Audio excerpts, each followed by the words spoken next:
लखनऊ में मदरसा कैसर जहां के बाहर से हमारे सहयोगी संजय त्रिपाठी मौजूद हैं। साथ ही दिल्ली से मौलाना सुहैब कासमी हमारे साथ जुड़ रहे हैं, जिन्होंने यह आरोप लगाया है कि दरअसल मदरसों के अंदर औरंगजेब के जमाने का सिलेबस पढ़ाया जा रहा है। साथ ही हैदराबाद से मौलाना अली कादरी हमारे साथ जुड़ेंगे।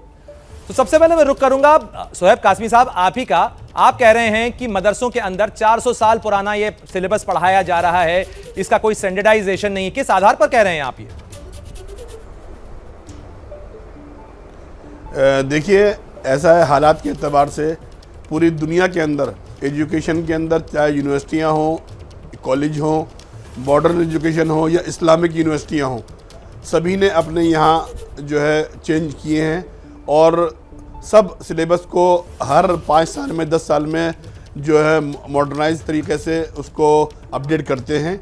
मगर अफसोस की बात यह है कि हिंदुस्तान के जो मदारिस हैं उनके अंदर औरंगज़ेब ने लखनऊ के अंदर एक मदरसा फ़रंगी महल बनवाया था, जहाँ के मौलाना फ़रंगी महली हैं। जो मौलाना फ़रंगी महली हैं, इनका जो मदरसा था वो औरंगज़ेब ने बनवाया था और उस 1707 के अंदर ये सिलेबस वहाँ बनाया गया था, दरस निज़ामी। और दरस निज़ामी जब से अब तक पढ़ाया जा रहा है, इसमें कोई इसके अंदर तब्दीली नहीं करी जाती है। जब भी कोई उत्थान की बात करता है, अगर ये बात करता है कि मदरसों के अंदर अच्छी तालीम हो और हालात के एतबार से मॉडर्न एजुकेशन आनी चाहिए, उस ज़माने में फ़ारसी थी तो आज अंग्रेज़ी आनी चाहिए, उस ज़माने में मंतिक थी तो आज साइंस आना चाहिए, उस ज़माने में फ़लसफ़ा था तो आज मैथ आना चाहिए। तो ये लोग कहते हैं कि इस्लाम पे हमला किया जा रहा है, शरीयत पे हमला किया जा रहा है, और ये कहकर मुस्लिम अवाम को, देश के लोगों को बहकाते हैं। जबकि मंतिक, फ़लसफ़ा कासमी साहब और फ़ारसी जी कासमी साहब को देश में देखिए, ये तो एजुकेशन का मामला, पढ़ाई का मामला है। कोई अल्टरनेटिव मॉडल आपने बनाया है? कोई मॉडर्न एजुकेशन वाला मदरसा आपने बनाया है? बिल्कुल, हमने मॉडर्न एजुकेशन पर हम काम कर रहे हैं और हमने पूरा सिलेबस तैयार किया है। आसाम के कई मदरसों में हमने उसको लागू किया है, कश्मीर के अंदर भी 2 मदरसों में कर चुके हैं, और उत्तर प्रदेश के अंदर जब भी इसकी बात की जाती है कि इसको लागू किया जाए तो मदनी जैसे लोग देवबंद के अंदर लोगों को इकट्ठा करते हैं। इकट्ठा करने के बाद लोगों को बहकाने की कोशिश करते हैं कि इस्लाम के अंदर मुदाखलत की जा रही है, शरीयत को तोड़ा जा रहा है। जबकि हकीकत ये है, जो 1500-150 लोग देवबंद में आए थे, ये सब वो लोग हैं जिनके मदरसे इनकी ज़ाती ज़रूरत के लिए हैं। उन मदरसों की आड़ में ये अरबों रुपए इकट्ठा कर चुके हैं। विदेश यात्राएं इनकी कहाँ हो रही हैं, सरकार को इन पर भी ध्यान देना चाहिए। पैसा कहाँ से ला रहे हैं, पूरी दुनिया में इनके सफ़र किन किन कंट्रीज़ के हैं। मैं रुख करना चाहूंगा सीधे मौलाना अली कादरी का। कादरी साहब, आपने सुहैब कासमी को सुना, आप सहमत हैं ना इस बात से कि जो मदरसों के अंदर तालीम दी जा रही है वो दरअसल सदियों पुरानी है और नए ज़माने की तालीम नहीं दी जा रही है? देखिए साहब, सबसे पहली बात तो ये है कि मदरसे में जब हम लड़के को दाखिल करते हैं तो इस नियत के तहत दाखिल करते हैं कि वो मौलवी बने, आलिम बने और हाफिज कुरान बने। अब रहा सवाल कि मौजूदा दौर कॉम्पिटिटिव दौर है, तो यहाँ पर साथ साथ उसको दुनियावी तालीम भी देनी चाहिए। ये जो प्रस्ताव है बिल्कुल सही है कि उसको जो है मैथमेटिक्स से वाकिफ़ करवाना चाहिए, उसको थोड़ी अंग्रेज़ी तालीम भी देनी चाहिए, उसको थोड़ा और भी कुछ जो हमारे जैसे कंप्यूटर है, इन तमाम चीज़ों की तालीम देनी चाहिए।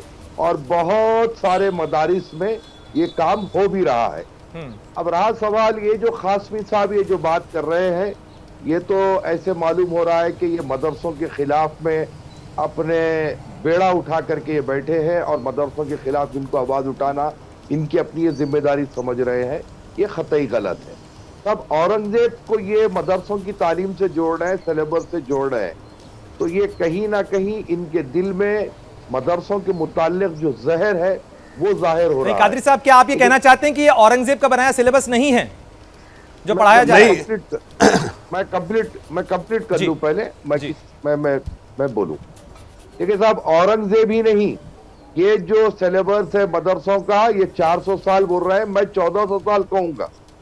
ये जो सिलेबस है कुरान और हदीस पे आधारित है। ये झूठ बोल रहे, दरस निज़ामी झूठ बोल रहे हैं आप, झूठ बोल रहे हैं। दरस निज़ामी 1707 में बनाया गया है। 1707 में फरंगी महल में बनाया गया, लखनऊ में बनाया गया, औरंगजेब के आदेश में बनाया गया।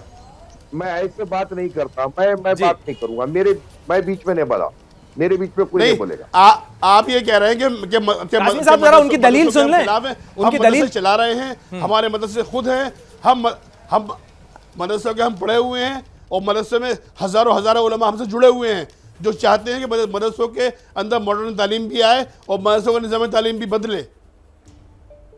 हो गया, बोल दूं अब? थोड़ा सुनो अब पहले मैं क्या बोल रहा हूँ जी भाई। ये कह रहा हूँ कि कोई भी मदरसे में सिलेबस अपनी बात करिए, कोई व्यक्ति के ऊपर आधारित नहीं है, कुरान और हदीस पे आधारित है। और दरसे निजामी की जो बात की जा रही है वो भी कुरान और हदीस पर आधारित है। औरंगजेब बना ले चाहे कोई बना ले सिलेबस, कुरान और हदीस से हट करके मदरसे का सिलेबस नहीं बन सकता।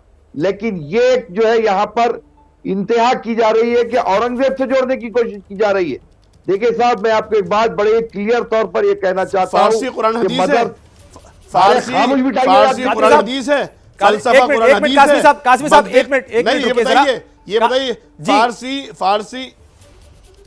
एक मिनट रुकिए जरा। कादरी साहब, आप ये बता दें कि ये जो सिलेबस चल रहा है ये किसका बनाया हुआ है? क्या कोई स्टैंडर्डाइजेशन है, कोई अप्रूवल है ये जो पढ़ाया जा रहा है, या आप ये कह रहे हैं कि ये अलग अलग मदरसों में अपनी अपनी मनमर्जी से चलाया जा रहा है? आप थोड़ा स्थिति स्पष्ट कर दें। सुनिए साहब जी, इन्हीं मदारिस में सिर्फ और सिर्फ कुरान और हदीस पढ़ाई जाती है और इसके लिए किसी के अप्रूवल की जरूरत नहीं है। इसका अप्रूवल हमें संविधान देता है और संविधान की इजाजत के तहत ये मदरसे कायम किए गए हैं।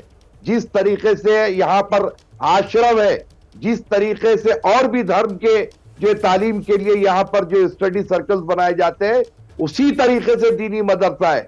देखिए साहब, मैं ये कह रहा हूं कि दीनी मदारिस में इंप्रूवमेंट की जरूरत है। वहां पर जो बेंच नहीं है, वहां पर अगर जो है हम कंप्यूटर की तालीम अगर किसी मदरसे में नहीं दे तो वहां देनी चाहिए, अंग्रेजी से जो है तालीम देनी चाहिए, मैथमेटिक्स पढ़ाना चाहिए। लेकिन मेरा एक सवाल है सर, आप ही के चैनल के माध्यम से हमने कई प्रदेश में देखे हैं जो सरकारी स्कूल है जहां पर पीने के लिए पानी नसीब नहीं होता है, जहां पर बैठने के लिए जगह नसीब नहीं होती है। कभी उधर का भी तो सर्वे कर लीजिए। वो सुविधाओं का मामला है। यहाँ पे सवाल हो रहा है किताबों की में जो दी जा रही तालीम है उसके स्टैंडर्ड का, उसके अप्रूवल का। तो क्या जो किताबें पढ़ाई जा रही हैं वो मॉडर्न है, नहीं है, आज की हकीकत से जुड़ी हैं या नहीं है, इस पर बात हो रही है। देखिए साहब, मैं क्लियर अंदाज में कह रहा हूं कि मदरसा जो खोला जाता है उसमें बच्चे को आलिम, फाजिल, मौलवी, हाफिज कुरान बनाया जाता है। क्योंकि कॉम्पिटिटिव दौर है आपका, हमारा जो प्रपोजल है, मैं भी कहता हूं कि आजकल मॉडर्न तालीम भी मदारिस में देना चाहिए। जहां मौलवी बन रहा है उसको कंप्यूटर से भी वाकिफ करवाना चाहिए। एकमात्र उसका ऑब्जेक्टिव यही है कि वो मौलवी बने, आलिम बने। बिल्कुल। मदरसा बोलते किसको है फिर ये बताइए मुझे आप। चलिए ठीक है, वहां पर हम क्या अभिषेक बच्चन या शाहरुख खान बनाएंगे वहां पर, अगर मौलवी नहीं बनाएंगे तो? मतलब आप उन्हें ठीक नहीं मानते। खैर, मैं कादरी साहब लौटूंगा आपके ऊपर, लेकिन एक बार रुक कर लेते हैं संजय त्रिपाठी का भी। संजय, ये तो आपने मौलानाओं को सुना, इनके अपने अपने अलग अलग विचार हैं, लेकिन सरकार क्या कह रही है? क्योंकि सरकार की भी जिम्मेदारी है। उत्तर प्रदेश में जो सर्वे चल रहा है उसकी अभी की स्थिति और रिपोर्ट क्या है? देखिए प्रणय, मैं दोनों मेहमानों को भी बड़ा ध्यान से सुन रहा था। दोनों के अपने अपने तर्क हो सकते हैं मदरसों के पाठ्यक्रम को लेकर के, लेकिन कुल मिलाकर के दोनों ने एक बात कॉमन कही है कि बेहतरी होनी चाहिए। आगे आने वाले समय की जो पढ़ाई है वो किया जाना चाहिए, क्योंकि लगातार जो पाठ्यक्रम है उसमें बदलाव हो रहा है, नए नए पैटर्न इंट्रोड्यूस हो रहे हैं। और शायद यही मंशा है उत्तर प्रदेश सरकार की। 3 चीज़ों पर फोकस ये मदरसे के जो सर्वे हैं, गैर मान्यता प्राप्त मदरसों के जो सर्वे उत्तर प्रदेश में किए जा रहे हैं उन पर है। पहला तो आप ये मान लें, जैसा अभी मौलाना साहब ने कहा कि इंफ्रास्ट्रक्चर मदरसों के भीतर कैसा है। क्या बच्चे जो आते हैं उन्हें पीने का पानी, उन्हें बैठने की बेंच, पढ़ाई के लिए जो सारी सामानों की ज़रूरत होती है वो उन्हें मिल रहा है या नहीं मिल रहा है। इसके अलावा सिलेबस क्या है, क्या उन्हें आज के दौर की, आज के युग की पढ़ाई जा रही है या नहीं पढ़ाई जा रही है। क्योंकि आने वाले समय का कॉम्पिटिटिव ज़माना है और उसमें केवल दीनी तालीम के जरिए आगे बढ़ने में कहीं ना कहीं रुकावट होती है। और तीसरा जो सबसे महत्वपूर्ण पॉइंट है फंडिंग की। आखिरकार गैर मान्यता प्राप्त जो मदरसे हैं उनको फंडिंग कहाँ से हो रही है। ये 3 चीज़ों पर फोकस करते हुए 11 अलग अलग पॉइंट बनाए गए हैं और उन्हीं को लेकर पूरे उत्तर प्रदेश के 75 जिलों में गैर मान्यता प्राप्त मदरसों का सर्वे किया जा रहा है। 50 से ज़्यादा ज़िले ऐसे हैं जहां पर सर्वे की जो प्रक्रिया है वो लगभग शुरू हो चुकी है। इनमें सूचनाएं भी आना शुरू हो गई, लेकिन चूंकि अभी वक्त उसमें बाकी है, 5 अक्टूबर तक सर्वे पूरा का पूरा कंप्लीट करना है। 10 अक्टूबर तक जिलों के जो जिलाधिकारी हैं उनको अपने लेवल पे कंप्लीट करना है और 25 अक्टूबर तक पूरी रिपोर्ट शासन को बना करके भेज देनी है। तो अभी पश्चिमी उत्तर प्रदेश के जो कई ज़िले हैं वहाँ पर सर्वे कराया गया है, जिनमें बुलंदशहर, अलीगढ़, सहारनपुर, मुरादाबाद, यहाँ पर सर्वे का काम तेज़ी से चल रहा है। आज उम्मीद की जा रही है कि आगरा में भी सर्वे किया जाएगा। तो पश्चिमी उत्तर प्रदेश से ये सर्वे बढ़ता हुआ मध्य उत्तर प्रदेश और ईस्टर्न उत्तर प्रदेश की ओर जाएगा। लेकिन जो हमें जानकारी है कि ऐसी जो मेजर वर्क है वो वेस्ट में और ईस्ट में, जहां पर गैर मान्यता प्राप्त मदरसों की सूचनाएं प्राप्त हुई हैं कि वो कहीं ना कहीं उनकी जो गतिविधियां हैं वो संदिग्ध हैं, उनके द्वारा जो फंडिंग है उसके सोर्सेज ढंग से नहीं डिस्क्लोज किए जा रहे हैं, वहां पर की जाएगी। बिल्कुल तो बिल्कुल तेजी से चल रहा है। संजय, आपने जो पूरी विस्तृत जानकारी दी, कादरी साहब ने सुना होगा। कादरी साहब, सुन लिया आपने कि कितने व्यापक तरीके से यह सर्वे किया जा रहा है और इसके अंदर वो सुविधाएं जिसकी आप बात कर रहे थे उसका भी मेंशन है उसमें। देखिए साहब, मैं ये कहना चाह रहा हूं कि योगी जी का जो शासन यूपी में चल रहा है, हम बहुत सारी योगी जी के बातों से बिल्कुल सहमत है। जिस तरीके से लाउड स्पीकर पर काम हुआ, लाउड स्पीकर पर आपने देखा कि जब बवाल बचा तो उन्होंने किसी एक धर्म के साथ एक काम, एक धर्म के साथ एक काम नहीं किया। मंदिर, मस्जिद, गिरजाघर और गुरुद्वारा सबके स्पीकर्स निकाले और जहां पर जितनी जरूरत थी उन्होंने लगाया। तो मैं ये नहीं कह रहा हूं कि योगी जी मुसलमानों के विरोध में जा रहे हैं या मुसलमानों के मदरसों के खिलाफ जा रहे हैं, मैं ये नहीं कह रहा हूं। मैं ये कह रहा हूं कि अगर कहीं पर सुविधाएं नहीं है तो आप उसको सुविधा दीजिए। और जहां तक के सिलेबस का सवाल है, एक जल्दी से एक आखिरी कमेंट सोहेल कासमी साहब का ले लेना चाहेंगे। कासमी साहब, क्या आप लोग इसकी प्रक्रिया शुरू कर चुके हैं कि इसका वैकल्पिक जो सिलेबस है वो तैयार कर लिया जाए, जिसे रोल आउट किया जा सके, जिसमें दीन भी हो और नई तालीम भी हो? बिल्कुल हम इस पे काम कर रहे हैं कि मदरसों के अंदर रहने वाले जो बच्चे हैं उनको तमाम मूल सुविधाएं मिलें। उसके अलावा राष्ट्रवाद की तालीम मदरसों में होनी चाहिए। उसके अलावा हालात हाज़िरा के मुताबिक तालीम हो, ताकि दुनिया के अंदर हमारा बच्चा, मदरसे के पढ़ा हुआ बच्चा, हाफिज आलिम के साथ साथ ग्रेजुएट भी हो।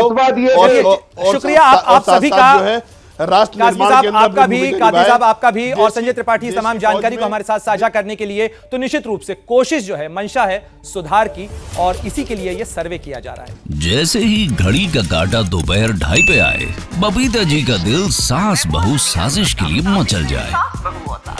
और ये है इनकी बहू, पूरे दिन ऑफिस की टेंशन हो जाए गॉन जब ये करें अपना फेवरेट शो फ्री टाइम पे ऑन। इनकी तरह आप भी देखिए अपना फेवरेट शो अपने टाइम पर और डाउनलोड कीजिए एबीपी लाइव ऐप अपने स्मार्ट टीवी पर।